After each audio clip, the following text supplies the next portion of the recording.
beleza? Olha só, nós ainda estamos falando sobre refração da luz, só que agora a gente vai mudar um pouquinho o foco e a gente vai observar essa belíssima imagem aqui. Então olhe bem para ela e observe os detalhes. O que você tem aqui?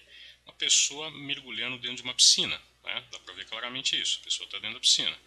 Agora, dá para você identificar com clareza onde é que está o fundo da piscina? Acho que sim, né? O fundo da piscina está aqui embaixo e a pessoa está mergulhando aqui para baixo. Aqui a gente tem a escadinha lateral e aqui em cima a superfície da água. Agora observe a beleza desse fenômeno que está acontecendo aqui, ó.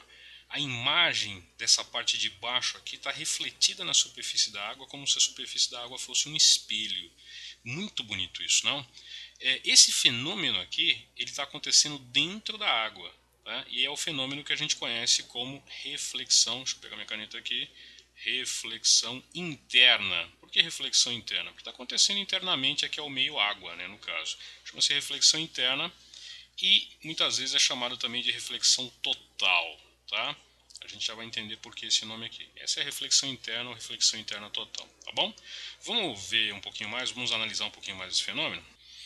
Olha aí, você tem aquela fotografia do experimento utilizando um laser, né? Então o laser está saindo daqui. E olhando com cuidado você vai perceber que aqui a gente tem aquela cuba semicilíndrica, né, de acrílico. Então veja só, se eu destacar para você aqui a superfície de separação, aqui a gente tem o acrílico e aqui a gente tem o ar, né? O acrílico está aqui na cuba e o ar aqui embaixo, e o laser está vindo, entra no acrílico. Quando chega na superfície que separa o acrílico do ar, ele simplesmente reflete. O que a gente deve destacar aqui? O raio incidente, né, que está aqui, o raio incidente, e o raio refletido. A pergunta é, cadê a refração? A refração desapareceu e a gente tem agora somente a reflexão, que a gente chama de reflexão interna. Por que a reflexão interna? Porque ela está acontecendo aqui, ó, dentro desse meio chamado acrílico, aqui no caso, tá? Para a gente entender esse fenômeno, eu vou resgatar com você alguns conceitos aí da refração rapidamente, tá? É coisa rápida, me acompanha, rapidinho, a gente está com tudo na cabeça para poder acompanhar esse fenômeno nos seus detalhes. Pois bem, se a gente tem aqui uma superfície que separa o meio A do meio B, esses meios, do ponto de vista da ótica, são diferenciados por seus índices de refração e vamos considerar que o índice A seja maior que o índice B. Eu vou desenhar aqui previamente a normal, só para facilitar. E aqui eu tenho um raio de luz chegando nessa direção. Nossa, nessa direção não vai dar certo, né? Deixa eu fazer direitinho aqui. Um raio de luz, vou até mudar a cor. O raio de luz está vindo nessa direção e vai incidir aqui. Pronto. Tá? Esse daqui é o chamado ângulo de incidência. Essa daqui é a direção original de propagação do raio. Só que, como ele está incidindo aqui com um ângulo oblíquo, numa incidência normal, a gente já sabe que vai ter desvio. Pois bem, se a gente escrever a lei de Snell, numa das duas formas, tanto faz, eu vou escrever assim, ó, NA seno I é igual a NB seno R', né, que é o ângulo de refração. O que nós sabemos aqui? Que o índice do meio A é maior que o índice do meio B. Isso é um dado dessa situação que a gente está analisando. Matematicamente, como isso aqui é uma igualdade e isso aqui é um produto, a gente chega à seguinte conclusão. Se o índice A é maior, o seno de I tem que ser menor. Se o índice B é menor, o seno de R' tem que ser maior. Ou seja, se o NA é maior que o NB, o seno de I é menor que o seno de R, e, portanto, o I é menor que o R', no caso, né, que é o ângulo de refração. Lembrando que o índice de refração e a velocidade são grandezas inversas, eu posso dizer também o seguinte, que se o NA é maior que o NB, então a velocidade no meio A é menor que a velocidade no meio B. Tá bom? Bom, vamos trazer essa informação para o desenho. Espera só um pouquinho, deixa eu só mudar essa informação de lugar, para sobrar espaço para a gente fazer o desenho aqui. Então aqui a gente pode tirar o seguinte, que VA é menor que VB, ok?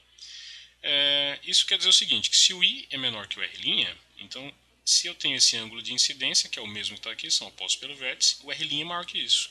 Então o R' ultrapassa essa linha aqui e o ângulo e o raio refratado vai estar nessa direção aqui. Esse aqui é o ângulo R'. Tá?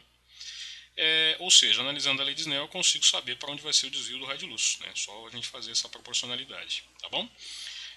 Outra coisa importante de se resgatar é o seguinte, o meio A que tem um índice maior, ele é o meio mais refringente, que a gente costuma representar assim, ó, meio mais refringente. E o meio B tem um índice menor, é o meio menos refringente.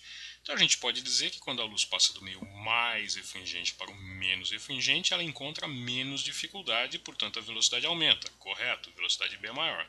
E o ângulo aumenta também, proporcionando um desvio de afastamento aqui. Está indicado aqui o desvio pela letra delta minúscula, esse é o desvio de afastamento. Tudo bem? Resgatando aí as características da refração e aplicação da lei de Snell, a gente pode agora falar a respeito da reflexão total. Então, me acompanhe.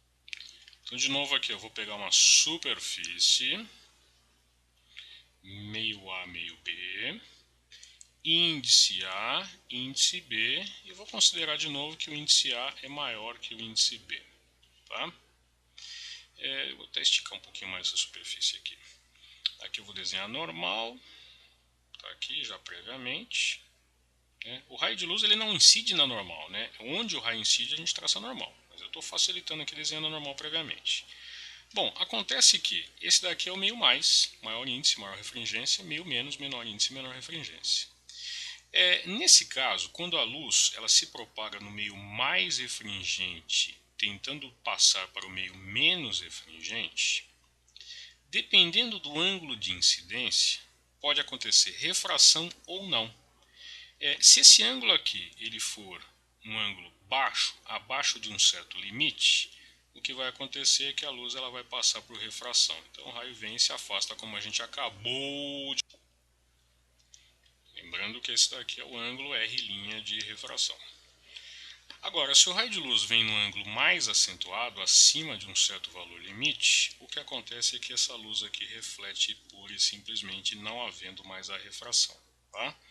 Isso quer dizer que existe um valor intermediário aqui, que eu vou representar aqui no meio, né? Vou fazer aqui, que é o chamado raio que incide no ângulo limite. Esse aqui é o ângulo limite. Tá? A gente vai dizer aproximadamente que quando o raio vem no ângulo limite, ele sai rente à superfície. Tá? Isso não é bem verdade, mas é uma aproximação que funciona bem. Tá bom? Então eu vou desenhar esse raio separado. Então, pera lá. Eu estou aqui com a normal. E eu tenho esse raio aqui chegando no limite, saindo rente à superfície. Ok? Lembrando que aqui eu tenho o índice NA, aqui eu tenho o índice NB. Esse daqui é o ângulo chamado limite, e esse ângulo aqui é aproximadamente 90 graus. Se a gente aplicar a lei de Snell a essa situação, NA seno L, NB seno 90, lembrando que o seno de 90 é 1, a gente vai chegar à seguinte relação, que o seno de L é NB sobre NA. Lembrando também que o NB é o menor índice e o NA é o maior índice. Então a gente pode generalizar isso assim, ó, o seno de L é o N menor sobre o N maior. E aí a gente descobre o ângulo limite para esse par de superfície. Melhor dizendo, para esse par de meios. Tá? Observe então que para que a reflexão aconteça, a chamada reflexão total, na verdade são duas condições sendo obedecidas simultaneamente. Então vamos registrar aqui. Primeira condição, a luz ela tem que estar no meio mais refringente, querendo passar para o meio menos refringente.